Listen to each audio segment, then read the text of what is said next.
Hi, in this video we continue our dijkstra's implementation. So we will have a class, for example, algorithm. It's going to have the object as usual. So we just have to define two methods. First, the calculate shortest path. It's going to have a vertex list and it's going to have the start vertex,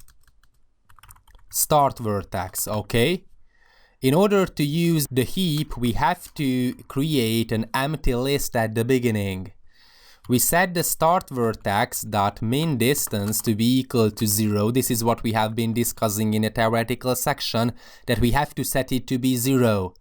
Okay, and we have to push it to the queue. So heap queue dot heap push, and we have to use the queue and start vertex. So basically, we use this queue as a heap and we rely heavily on the heap push method for the heap.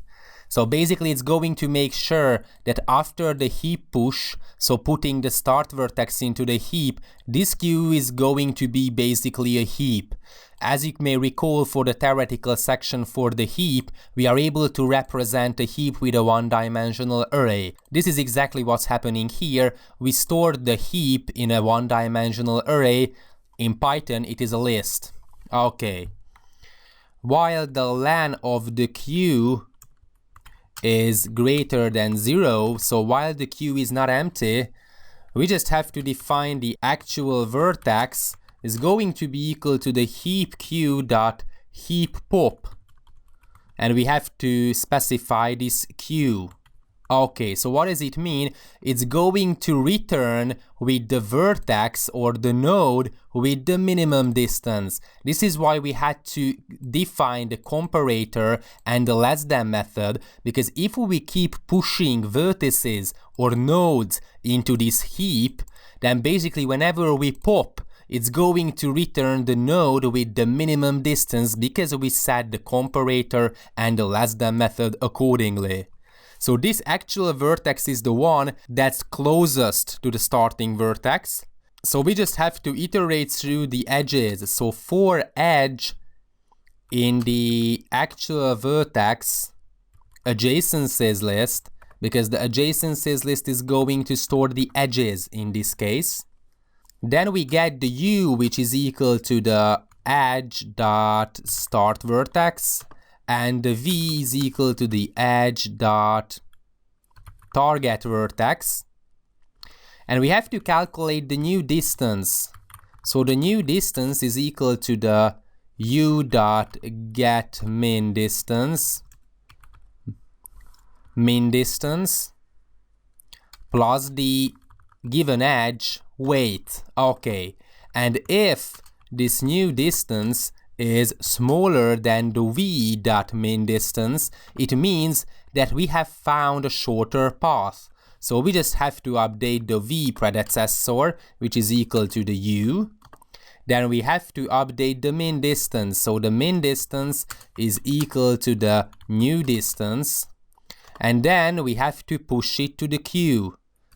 And then we have to update the heap. So the heap queue dot heap push, we have to push it to the queue, which is a heap, and the v vertex. So basically we have to update the v because we found a shorter path. So the predecessor is set to be the u, the min distance is the new distance, and we have to update the heap accordingly because the v parameter has been changed.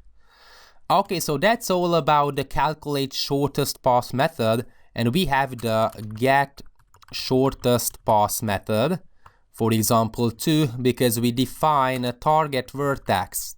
So after we have calculated the shortest path tree, basically this is what we have been discussing in a theoretical section, that after we have calculated the predecessors and the minimum distances, we are able to tell that what's the minimum distance from the starting vertex, which is the vertex A, to, for example, vertex D. The minimum distance is 17, and what's the shortest path? We just have to backtrack according to the predecessor. So first the C, F, E, and A. So the shortest path is going to go to E, then from E to F, F to C, and C to D. And it's going to take 17 cost to get there. So what do we have to do? We just have to first print out that shortest path to vertex is, and we have to print out the target vertex dot min distance. Okay, and anyways, we just want to get the shortest path itself. So we start at the target vertex, and while the node is not none, so it is not a null, we just have to backtrack. So first we print out the string s and the node.name. And of course we have to update the node accordingly. So node predecessor. So we just have to backtrack. This is what we have been discussing.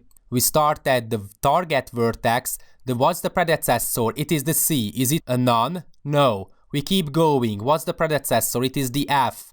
What's the predecessor? E. What's the predecessor? A. And as you can see, the predecessor of the starting vertex is a none. So that's why we have to iterate while the node is not a none. We just have to hop to the next predecessor. So that's all about the algorithm itself. The next video we are going to test it. Thanks for watching.